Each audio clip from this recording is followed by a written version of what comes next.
বলতে গেলে একেবারে শুরুতেই নতুন যে রাজনৈতিক দল এনসিপি, জাতীয় নাগরিক পার্টি, তারা হোঁচট খাচ্ছে।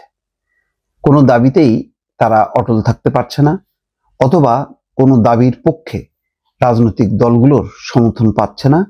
আবার সেই সব দাবিতে মানুষকে যে উদ্বুদ্ধ করা, মানুষকে ব্যাপক সমাগম ঘটানো, সেটাও কিন্তু সম্ভব হচ্ছে না। গেল 3 থেকে 4 দিন আগে আমি এই নিউজটা করেছিলাম। এখন দেখেন, আমরা গণমাধ্যম বেসিস নিউজ করি।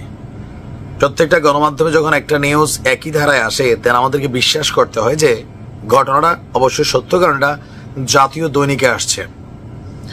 আজকে 6 দিন পর এসে আমরা দেখছি ভিন্ন কথা। ওই সময় স্থানীয় যারা প্রত্যক্ষদর্শী ছিলেন, পুলিশের বক্তব্য ছিল, সবকিছু একরকম ছিল। এখন আবার ঘটনার প্রেক্ষাপট শুনছি আরেক রকম। আসল খেলা আওয়ামী লীগ শুরু করে দিছে। আসসালামু আলাইকুম প্রিয় দর্শক, নতুন একটি নিউজে সবাইকে স্বাগতম। টাইটেল ও থাম্বনেল দেখে আপনি নিশ্চয়ই বুঝতে পেরেছেন আজকের কোন বিষয়ে তথ্য জানতে পারবেন। তো প্রিয় দর্শক, যারা ভিডিওটি অন করেছেন, না টেনে সম্পূর্ণ ভিডিওটি দেখবেন, তাহলে আজকের অনেক গুরুত্বপূর্ণ তথ্য জানতে পারবেন। তো প্রিয় দর্শক, ভিডিওর শুরুতেই যে অংশবিশেষ দেখিয়ে শুরু করেছিলাম, সেই ভিডিওগুলোর বিস্তারিত এখন দেখতে পাবেন। তার আগে বলবো দর্শক, যারা আমাদের চ্যানেলে নতুন এসেছেন, অনুগ্রহ করে চ্যানেলটি সাবস্ক্রাইব করে পাশে থাকা বেল আইকনটি অন করে দেবেন, তাহলে প্রতিদিনের আপডেট নিউজ সবার আগে দেখতে পাবেন। আর যারা ইতিমধ্যে সাবস্ক্রাইব করেছেন, তাদেরকে জানাই অসংখ্য ধন্যবাদ। তো প্রিয় দর্শক, আর দেরি না করে ভিডিওতে একটা লাইক দিয়ে ধারাবাহিকভাবে সম্পূর্ণ ভিডিওগুলো দেখে আসি। বলতে গেলে একেবারে শুরুতেই নতুন যে রাজনৈতিক দল এনসিপি, জাতীয় নাগরিক পার্টি, তারা হোঁচট খাচ্ছে। কোনো দাবিতেই তারা অটল থাকতে পারছে না, অথবা কোনো দাবির পক্ষে রাজনৈতিক দলগুলোর সমর্থন পাচ্ছে না। আবার সেই সব দাবিতে মানুষকে যে উদ্বুদ্ধ করা, মানুষকে ব্যাপক সমাগম ঘটানো, সেটাও কিন্তু সম্ভব হচ্ছে না। সব মিলিয়ে আস্তে আস্তে কিন্তু কঠিন একটা অবস্থার মধ্যে যাচ্ছে জাতীয় নাগরিক পার্টি। এমনিতেই বড় রাজনৈতিক দলগুলো মনে করে যে ছাত্রদের এই যে দল করা, তাদের প্রশাসনে, সরকারে তাদের যে অংশগ্রহণ, এটা কতখানি সঠিক, এটা ছাত্র সমাজকে ছাত্রত্ব বা পড়াশোনার দিক থেকে রাজনীতির দিকে ডাইভার্ট করা, সেটা যুক্তিসঙ্গত কিনা। একসময় ছাত্ররা ছাত্রদের অধিকার নিয়ে তারা আন্দোলন করত, তারপরে সময় সময় যখন দেখি জাতীয় গুরুত্বপূর্ণ ইস্যু হতো, তখন সেই ইস্যুতে তারা পার্টিসিপেট করতো। এখন তারা নিজেরাই সেগুলো নিয়ন্ত্রণ করছে, রাজনৈতিক দলগুলো সাইড লাইনে পড়ে যাচ্ছে। তো এই বিষয়টা মানে একটা সময় পর্যন্ত গ্রহণযোগ্য ছিল। 5ই আগস্ট তখন বা তার পরবর্তী সময় ট্রাফিক কন্ট্রোল করা, তারপরে ত্রাণ বিতরণ করা, সেগুলো পর্যন্ত সমর্থন ছিল। কিন্তু আর বেশি দ্রুত এগোনো যায় না। এবং বিভিন্ন তৃণমূল পর্যায়ে যখন নাকি থানাতে, তারপরে উপজেলার বিভিন্ন অফিসে অফিসে যখন নাকি তারা হানা দেওয়া শুরু করলো, তখন দেখা গেল যে এর মধ্যে বাণিজ্য ঢুকে গেল।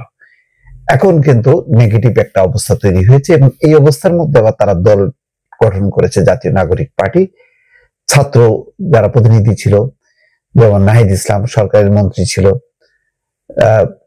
তিনি সরকার থেকে পদত্যাগ করে আসছেন। তারপরে বাকিরা ছিল, তাদেরকে সংগঠিত করে, এবং সরকার এখনো 2 জন আছে, যাকে একটা নতুন ধারা তারা তৈরি চেষ্টা করছে। কিন্তু সেই ধারাটা মানুষের কাছে গ্রহণযোগ্য কিনা, সেটা কিন্তু এখনো তারা টেস্ট কেসের মধ্যে আছে। কিন্তু ইতিমধ্যে যেটা দেখা যাচ্ছে, রাষ্ট্রপতির অপসারণ, নতুন সংবিধান প্রণয়ন, স্বতন্ত্র কাউন্সিলরদেরকে প্রশাসক হিসেবে নিয়োগ, জুলাই ঘোষণাপত্র, গণপরিষদ নির্বাচন, সর্বশেষ স্থানীয় সরকার নির্বাচনের দাবি তারা করছে। কিন্তু কোনো দাবিটাই খুব জুৎসই হয়নি বা ফলপ্রসূ হয়নি। শুধুমাত্র তারা ছাত্রলীগকে নিষিদ্ধ করতে পারছে। এই ব্যাপারে কারো কোনো ইয়ে নেই। ছাত্রলীগ একটা সন্ত্রাসী সংগঠন হিসেবেই শেষের দিকে আবির্ভূত হয়েছে, এবং জুলাই আগস্টে গণহত্যার বহু ঘটনা ছাত্রলীগের মাধ্যমে সংঘটিত হয়েছে। এবং ছাত্রলীগ যখন নাকি অ্যাক্টিভ ছিল আওয়ামী লীগ আমলে, তখনই দাবি ছিল যে ছাত্রলীগকে নিষিদ্ধ করা হোক বা ছাত্রলীগের কার্যক্রমটা বন্ধ করা হোক। ছাত্রলীগ দিয়ে কোনো কাজ হচ্ছে না, বরং ওই সরকার বা আওয়ামী লীগের ভাবমূর্তি নষ্ট হচ্ছে। এখন আওয়ামী লীগ নিজেই পরে নেমে গেল গণহত্যায়। এখন পুরো দলটাই হচ্ছে, তার কোনো ভাবমূর্তি নেই। অন্য যে কোনো পরিস্থিতিতে এই দলটাই নিষিদ্ধ হয়ে যেত সন্ত্রাসের দায়ে, গণহত্যার দায়ে। যাই হোক, এখন নাগরিক পার্টির কি হবে? তারা সর্বশেষ যেই কথাটি বলেছে যে গণপরিষদ নির্বাচন এবং জাতীয় নির্বাচন অর্থাৎ সংসদ নির্বাচন একসঙ্গে হইতে হবে। এটার ব্যাপারে বিএনপি সাফ বলেছে যে এই ব্যাপারে কোনো জাতীয় ঐক্য হবে না। জাতীয় সংসদের নির্বাচন হবে, নির্বাচিত জনপ্রতিনিধিরা ঠিক করবেন যে সংবিধান কতখানি তারা পাল্টাবেন, কতখানি সংশোধন করবেন নাকি উল্টে দেবেন। সব সিদ্ধান্ত হবে একদম ফ্রেশ একটা ইলেকশনের মধ্য দিয়ে। তার আগে অন্য কোনো নির্বাচন হবে না, তার পাশাপাশিও কোনো নির্বাচন হবে না। এখন এইসব কারণে তারা সেই সেকেন্ড রিপাবলিক, তারপরে জুলাই ঘোষণা, অনেক কিছু নিয়ে এত বেশি মতদ্বৈততা। রাজনৈতিক দলগুলো মানে জামাতের অবস্থা হলো ধরি মাছ না সুই পানি, আর বড় রাজনৈতিক দল একেবারেই নেগেটিভ। তারা মনে করছে যে এই নতুন রাজনৈতিক দলের আসার পেছনে সরকারের একটা মদত আছে, সমর্থন আছে। আবার এই রাজনৈতিক দল তার একটা পরিণতি অর্থাৎ অবস্থা গড়ে তোলার আগ পর্যন্ত নির্বাচনটা পেছানো হবে। সব মিলে এমন একটা নেগেটিভ অবস্থা তৈরি হয়েছে। এই অবস্থায় নাগরিক পার্টি, জাতীয় নাগরিক পার্টি সামনে কিভাবে এগোবে এই বিষয়গুলো নিয়ে কিন্তু একটা অস্থিরতা বাড়ছে। অস্থিরতার কারণে কেউ কেউ ওই যে বিভিন্ন দল থেকে এসেছে তারা কিন্তু ফেরত গেছে। এই নুরুর দল সেখানে কেউ কেউ চলে গেছে, বা এক ধরনের এইরকম অবস্থায় যদি কোনো কিছু অর্জন তারা না দেখাইতে পারে তাহলে এই দল কতখানি এগোতে পারবে নাকি মুখ থুবড়ে পড়বে, এটা কিন্তু এখন দেখা। গেল 3 থেকে 4 দিন আগে আমি এই নিউজটা করেছিলাম। এখন দেখেন, আমরা গণমাধ্যম বেসিস নিউজ করি। প্রত্যেকটা গণমাধ্যমে যখন একটা নিউজ একই ধারায় আসে তেন আমাদেরকে বিশ্বাস করতে হয় যে ঘটনাটা অবশ্যই সত্য, কারণ এটা জাতীয় দৈনিকে আসছে। আজকে 6 দিন পর এসে আমরা দেখছি ভিন্ন কথা। ওই সময় স্থানীয় যারা প্রত্যক্ষদর্শী ছিলেন, পুলিশের বক্তব্য ছিল, সবকিছু একরকম ছিল। এখন আবার ঘটনার প্রেক্ষাপট শুনছি আরেক রকম। আসল খেলা আওয়ামী লীগ শুরু করে দিছে। ড্যাথ স্কোয়াড একটা টিম বানাইছিল, খেয়াল আছে তো? এই টিমের কাজ ছিল বাইচা বাইচা কিছু লিস্টেড পাবলিককে নাই করে দিবে। তবে পুলিশ বলছে যাকে নাই করছে তার নামে মামলা ছিল। আমরা আগের নিউজটাতে বলছি হত্যা মামলার আসামি ছিলেন জামাতের এই নেতা যাকে হত্যা করা হয়েছে। আর এই ঘটনায় চট্টগ্রামের সাতকানিয়ায়, গেল কয়েকদিন আগে চট্টগ্রামের সাতকানিয়ায় গণপিটুনিতে জামাতের 2 কর্মী নিহত হয়েছিল, খেয়াল আছে? স্পষ্ট নিউজটা এখনো আছে যে ডাকাত সন্দেহে। বাট আজকে 6 দিন পর এই মামলায় সাবেক ইউপি চেয়ারম্যান সহ 37 জনের নাম উল্লেখ করে একটা মামলা করা হয়েছে। মামলার অভিযোগে বলা হয়েছে আসামিরা হচ্ছে আওয়ামী লীগের নেতারা। তো কি করছে? পূর্ব পরিকল্পিত ভাবে তাদের দুজনকে ডেকে এখানে আইনা পাবলিক দিয়া কামসারা দিছে, এর পাশাপাশি গুলিও করছে।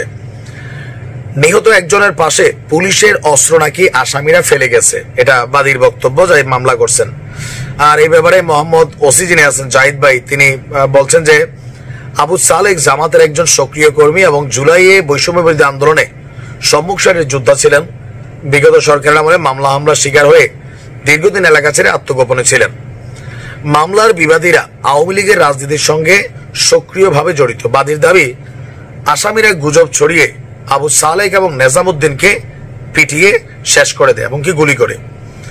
এরপর আসামিদের একজন একটি পিস্তল নিহত নিজামুদ্দিনের পাশে রেখে পালিয়ে যান। এছাড়া এউচিয়া ইউনিয়ন পরিষদের সাবেক চেয়ারম্যান এবং উপজেলা আওয়ামী লীগের নেতা নজরুল ইসলাম ওরফে মানিককে এই ঘটনার পরিকল্পনাকারী হিসেবে উল্লেখ করা হয়েছে। এছাড়া নজরুলের 3 ভাই হারুন, মমতাজ, কামরুলকেও আসামি করা হয়েছে। এরা প্রত্যেকেই এই ঘটনার সাথে প্রত্যক্ষভাবে সংশ্লিষ্ট। এছাড়া রমজান আলী, আওয়ামী লীগের যুগ্ম সাধারণ সম্পাদক কবির, সদস্য মোখলেসুর রহমান সহ 37 জন নেতাকর্মীকে আওয়ামী লীগের এই মামলায় আসামির মধ্যে আনা হয়েছে। এছাড়া বলা হয়েছে গত 18 ফেব্রুয়ারি রাতে ছনখোলায় আব্দুল নূর নামের এক ব্যক্তির একটি সিএনজি চালিত অটোরিকশায় কেবাকারা আগুন দিয়ে পুড়িয়ে দেয়। আব্দুল নূর এই ঘটনা আবু সালেক এবং তার বন্ধু নিজামুদ্দিনকে অবহিত করেন, যারা মারা গেছেন। পরে 22 ফেব্রুয়ারি ছনখোলা এলাকায় আবু সালক এবং নিজামুদ্দিন অটোরিকশা পোড়ানোর বিষয়ে একটি সালিশি বৈঠক করেন। ওই বৈঠকে আব্দুল নূরের গাড়ি থেকে আগুন লাগিয়েছে তার শনাক্ত হয় এবং শনাক্ত হওয়া ব্যক্তিদের ক্ষতিপূরণ হিসেবে 7 লাখ টাকা পরিশোধ করতে বলা হয়। আব্দুল নূর ক্ষতিপূরণের সিদ্ধান্তের বিষয়ে সন্তুষ্ট হননি। মামলায় অভিযুক্ত কয়েকজন 3 মার্চ রাত 9:30টার দিকে ক্ষতিপূরণের বিষয়টি সমাধানের কথা বলে আবু সালেক এবং নিজামকে ছনখোলা পশ্চিমপাড়া এলাকায় ডেকে নিয়ে যায়। এরপর সালিশ বৈঠক চলাকালে পূর্ব পরিকল্পিতভাবে আবু সালেক এবং নিজামুদ্দিনকে মারধর শুরু করেন। এক পর্যায়ে পশ্চিমপাড়া মসজিদের মাইকে ডাকাত পড়েছে বলে গুজব ছড়িয়ে দেওয়া হয়। পরে আবু সালেক এবং নিজামুদ্দিনকে পিটিয়ে আঘাত করে গুলি করে হত্যা করা হয়। এরপর মামলার প্রধান আসামি মোহাম্মদ হারুন একটি পিস্তল নিজামুদ্দিনের পাশে রাখে। কিন্তু আমরা এর আগে যখন নিউজটা শুনছিলাম যে এউচিয়া ইউনিয়নের ছলখোলা পশ্চিমপাড়া গণপিটুনিতে 2 জন ব্যক্তি নিহত হয়েছেন, তৎকালীন সময় পুলিশের বক্তব্য যেই অস্ত্রটা তারা উদ্ধার করেছে 5ই আগস্ট নগরীর কোতোয়ালি থানা থেকে এই অস্ত্রটা লুট করা হয়, যেটা মৃতের পাশে পাওয়া গেছিল। এবং কি এই আপনার নিহত 2 জামাত কর্মীর সহযোগীর বিরুদ্ধে 6 মার্চ অস্ত্র আইনে পুলিশ বাদী হয়ে একটি মামলাও করেছিল। এখানে নানান বক্তব্য আছে। তো আসলে আমরা যে কোনটা বিশ্বাস করব আর কোনটা অবিশ্বাস করব এটাই একটা ভেজাল। নিশ্চয়ই জামাতের নেতাকর্মীরা এতক্ষণ লেখা শুরু করেছেন, ভাই দেখছেন তখন বলছিলাম, ভাই তখন নিউজে এমনি আসছে। এরকম নিউজ আওয়ামী লীগের সময় যা হইতো সব জামাতের